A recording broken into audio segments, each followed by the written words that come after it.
This weekend, whilst watching BookTube, as is my wont, I was watching a video which Sarah from Your True Shelf made about all of the series that she's partway through and continuing with. And I thought, well, that would be an interesting video because I don't really read series. As I watched, I saw, oh no, I've read that. Oh no, I'm also partway through that. Oh no, that's another one. And oh yeah, what about this one? Turns out I do read series. So I thought I'd do the same and share with you all of the series that I'm partway through and planning on continuing with. So what I'm not including in this is any series that I've finished and there's no books planned to be published further, or books where I've started a series and decided not to continue with it, because turns out, looking back over my Goodreads, there are many. Who knew? So let me tell you, I think I've got about 15 series to talk about, which isn't anywhere near as many as Sarah hit. Her video is epic. I will link it in my description down below, so do go and watch that too. But I have about 15 to share. Most recently, I have read a sequel in the Language of Magic series. This is a series by Cari Thomas. She's a Welsh author, and we know how I feel about Welsh authors. And it's all about contemporary witches. So the first book, Threadneedle, introduces us to a set of characters who are kind of school age. Our main character, Anna, lives with her aunt and they have a pretty tricky relationship, and she also has a pretty tricky relationship with her own identity and her magic. And as she starts sixth form, she meets some new friends and they form a coven and they explore a family curse placed on Anna. The second book is a related novella called Hedwitch, which follows one of my favourite characters, Rowan, who is from the Walk Cunnings. They are witches who use plants as their magical language. And she's just a wonderful character. And Hedwitch follows her over a summer holiday. And then the most recent book, which is a sequel to Threadneedle, called Shadow Stitch, is a absolute tome of a book. It's huge. And it follows this group further. It's a really fun series because there's things like a magical library in it, there are magical shops all across London. It's all based in London. It's really, really good fun. So yeah, I would recommend checking out Threadneedle, Hedwitch and Shadow Stitch if you haven't heard of these before. I feel like they're a bit of an underrated series and they're quite long. Obviously the novella is not, but Threadneedle and Shadow Stitch are quite long, but I always have a good time with them. So that's the Language of Magic series. Another series that I'm partway through is the Neapolitan Quartet. This is the first book, My Brilliant Friend by Elena Ferrante, translated from the Italian by somebody Goldstein, I want to say. Anne Goldstein, look at that. This is about a pair of friends growing up in Naples in Italy, and the first book follows them from their childhood as they're going to school together all the way up through to very young adulthood. I felt okay about this book. I thought it was fine. I didn't really get the hype. It was #1 on the New York Times Best Book of the 21st Century, and I know this is a really beloved series of a lot of people. But whilst I didn't love this book, I have seen others review the series, and lots of people say the second book is their favourite, and lots of people review the series in the whole. So I'm up for continuing and reading the next book at least. So that's the Neapolitan Quartet.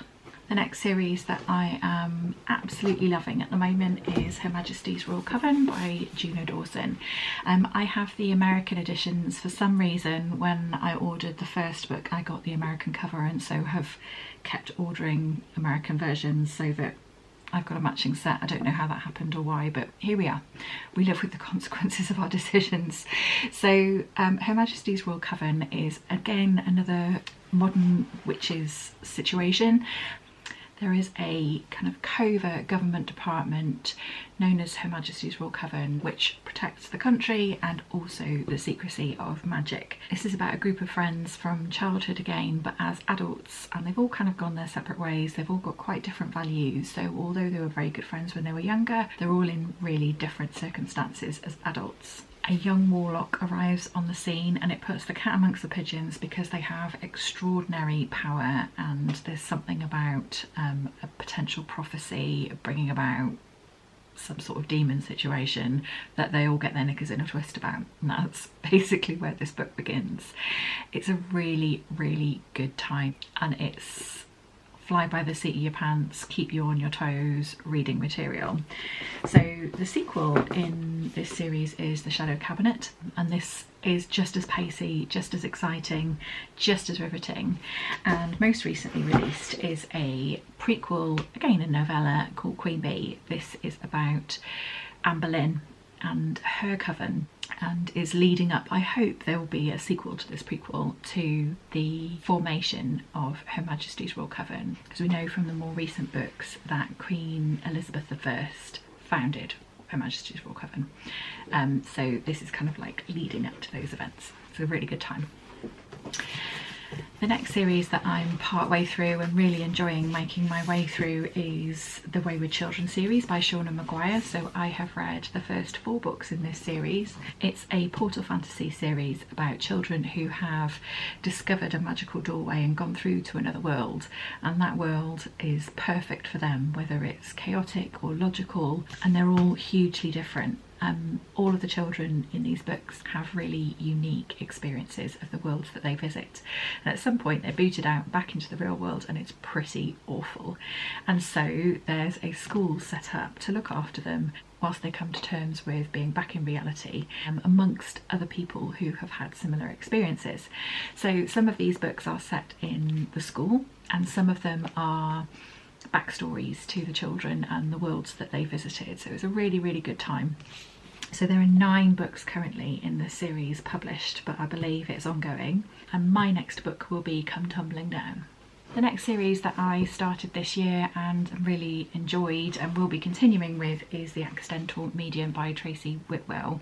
This is about a slightly failing actress who gets a job in a shop where they offer tarot readings, and she teams up with the tarot reader and discovers that she has this ability to be able to hear the dead. They go about as a duo helping spirits who are stuck move on and pass over to the next life. It's really good fun, it's really silly, but a really, really good time. This one has a murder mystery in it, and The Gin Parlour is the second book, which I haven't read yet. There's also a 3rd book out and a 4th one on the way. Another series I started this year is A Good Girl's Guide to Murder. I really enjoyed this. I wasn't expecting to. It's what it sounds like. It's about a girl who takes on a school project to try and shed some light on a historical murder case that relates to her hometown and people that she went to school with. She teams up with the accused perpetrator's brother, I think, to try to shed some new light on the circumstances of the girl's death. It was a really good time. I'll definitely be reading the next one, and that's Good Girl Bad Blood. Another series, again, that I've started this year. Maybe I've started lots of series this year. That's why I thought I wasn't much of a series reader. Maybe this is the year of series. Is Morgan Is My Name by Sophie Keetch. So Morgan Is My Name, and the sequel, Le Fay, is about Morgan Le Fay. She's a character from Welsh and Cornish, maybe, myth and legend, and she is purported to be Arthur, King Arthur's sister, and also a bit witchy. So I've read the first book, really enjoyed that. I listened to it on audiobook. I want to say it was free with Audible, and to have the second, which is called Le Fay, in my library to get to soon. Another series which I'm both really looking forward to getting to the next book of and also putting it off because I really want to savour them is the Wayfarer series by Becky Chambers. I read the first book, which is The Long Way to a Small Angry Planet, this year, and absolutely adored it. Becky Chambers is an exceptional writer. These books are sci-fi because they're set in space, but actually they're really about humanity and our values and friendships and connections in the most un-sci-fi way. She has this really extraordinary way of combining the two and using kind of space and alien concepts to really compassionately and lovingly explore the human experience, their magic. So yeah, The Long Way to a Small Angry Planet is the first book. I think A Closed Common Orbit is the next book, and I believe it's not a direct sequel to the first, but it riffs off some of the characters that we met in the first book, so that sounds pretty great.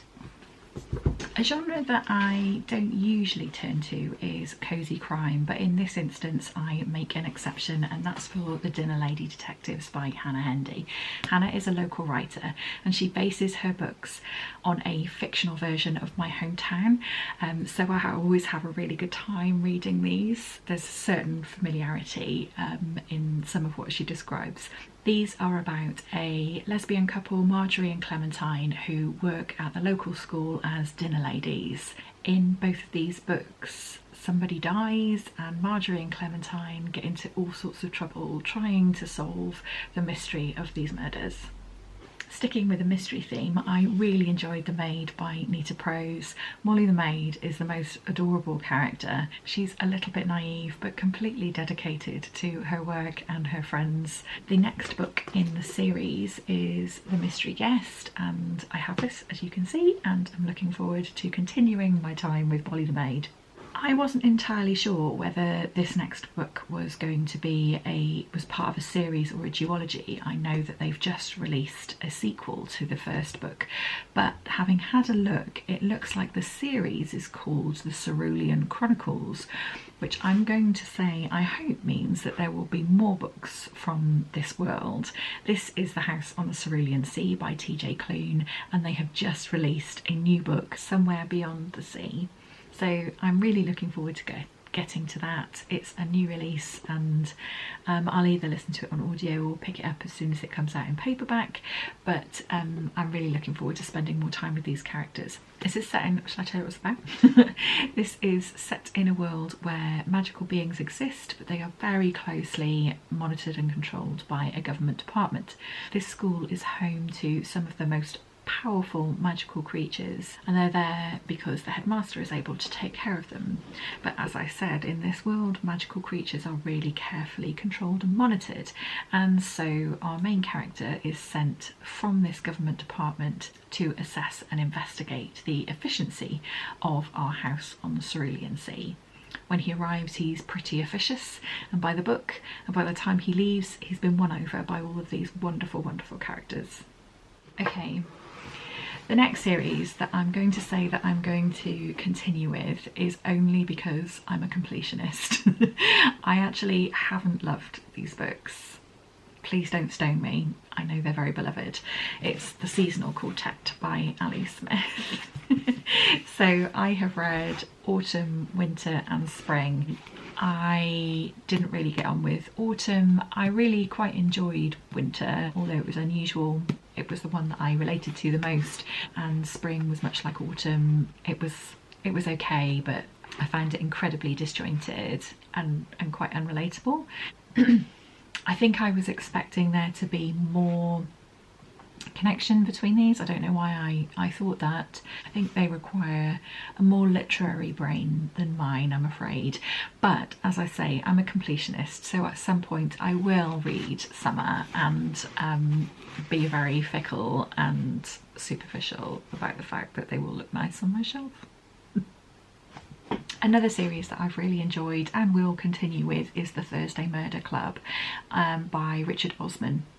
I've listened to them all on audiobook. I've listened to, I think, 3 of 4 of the books that are out so far, and I believe there's a plan to continue with one more perhaps. But I always have a good time with these, and the audiobooks are pretty good, despite the fact that the narrator changes with the 3rd book, which was a bit of a disappointment. Yeah, they've done such a good job with the 1st and the 2nd. They're a really good time. A group of retirees come together to try to solve murders. Cold cases, and are very successful in what they do for reasons I will not spoil if you have not read them. Another series which I hadn't appreciated was a series until I was thumbing through my Goodreads is the Silence of the Girls series, or the Women of Troy series by Pat Barker. So the 1st book is Silence of the Girls, the 2nd book is Women of Troy, and there is a 3rd book. called Voyage Home, which I haven't read yet. Those are retellings of Troy, and the focus is on the women involved in that particularly. I'm not a massive fantasy reader, however I read Godkiller earlier this year and really enjoyed this and would really like to pick up the sequel, which is called Sunbringer, when it comes out in paperback. Our main character loses her family to a violent act by some gods when she's very young, and grows up therefore to be a god killer. This is in a world where gods are no longer tolerated and it's not acceptable to pray to gods or have shrines because that provides the gods with power. And our main character Kissen is a god killer. So she comes across a young girl who somehow has a very small god, a god of white lies, attached to her, and their beings are kind of intrinsically linked. And so she goes about trying to separate them so that she can kill off this god of white lies. There's some great characters in here, there's some great disability representation.